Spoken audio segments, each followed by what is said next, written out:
Good morning, everyone. The hearing was devoted to future threats to U.S. security, but President Obama's Director of National Intelligence was forced at times to answer for his staff's past performance, in particular accusations that they failed to properly alert the White House to the uprisings in Tunisia and Egypt.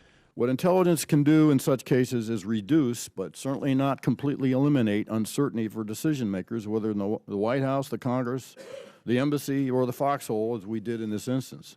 But we are not clairvoyant. Senators also pressed Clapper on the future makeup of the Egyptian government, especially the role that might be played by the Muslim Brotherhood. Clapper called the group only one voice in Egypt's new political order, but acknowledged the intelligence community knows little about where the Muslim Brotherhood stands on key issues. We're going to watch. We're going to have to step up our observation. We're going to have to see how the constitutional reform effort unfolds. Clapper had to row back from comments he made last week that the Brotherhood was largely secular, his office later clarifying that under Mubarak's rule, fundamentalist Islamic groups were banned.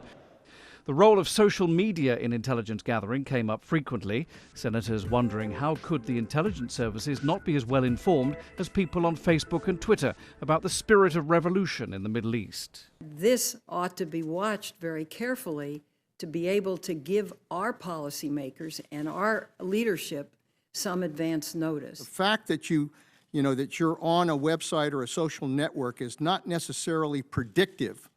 Panetta did acknowledge that more work needs to go into monitoring social websites to find out where the tipping point lies between unrest and revolution.